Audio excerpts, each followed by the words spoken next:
नमस्कार। Political page पर आप सभी लोगों का स्वागत है। दमदार नेता बनकर उभरे हैं झारखंड के मुख्यमंत्री हेमंत सोरेन। जिस तरह से झारखंड विधानसभा चुनाव में हेमंत सोरेन ने अपनी पार्टी झारखंड मुक्ति मोर्चा को बढ़त दिलाई है, जीत दिलाई है, उसके बाद हेमंत सोरेन का कद राष्ट्रीय राजनीति में भी बढ़ गया है।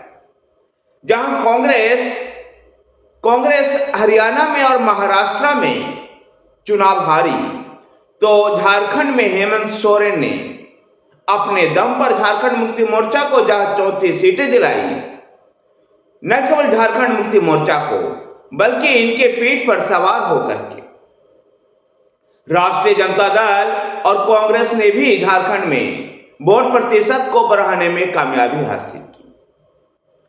झारखंड में जिस प्रकार से उन्होंने चुनावी सफलता हासिल की, मैं यह सम्मान निधि योजना के माध्यम से महिलाओं में जिस प्रकार से वो पॉपुलर हुए, उससे वो देश में आदिवासियों के एक बड़े नेता के रूप में उभरे। याद कीजिए झारखंड विधानसभा का चुनाव, जब झारखंड विधानसभा का चुनाव चल रहा था, तब हेमंत सोरेन ने असम के टी ट्राइबल्स का मुद्दा उठाया।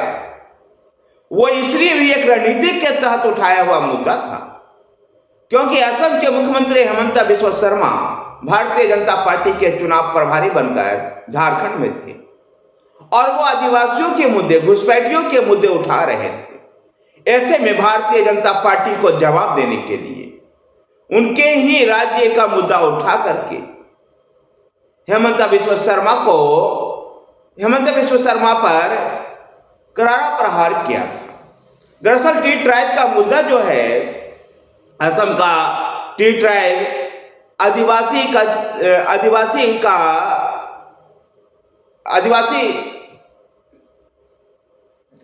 का दर्जा चाहता है, लेकिन वहां पर इसको मिला नहीं है।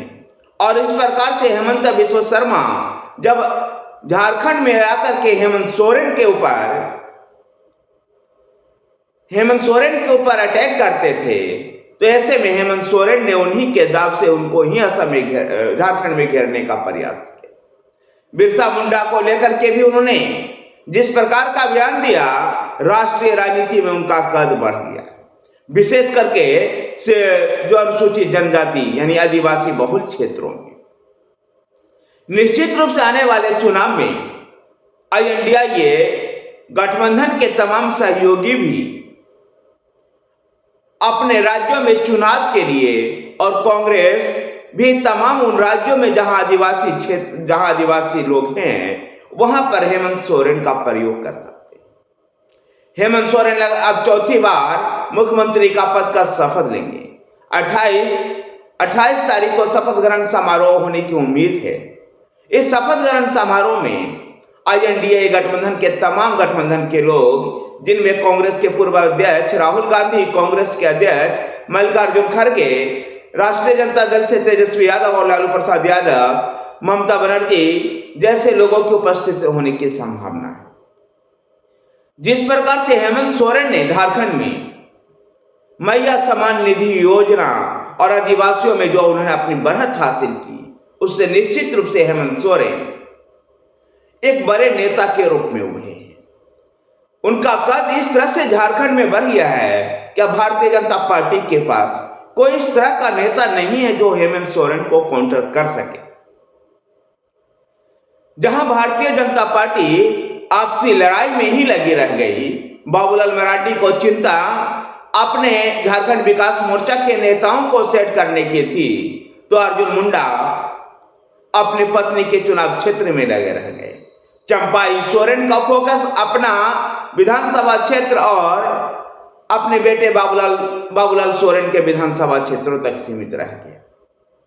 ऐसे में भारतीय जनता पार्टी की चिंता जहां अपने हितों को लेकर के थी, वहीं पर झारखंड मुक्ति मोर्चा और विशेषकर हेमंत सोरेन ने पूरे झारखंड में अपने पार्टी और अपने सहयोगी दलों को चुनाव जितवाने में अहम महत्वपूर्ण भूमिका निभाई।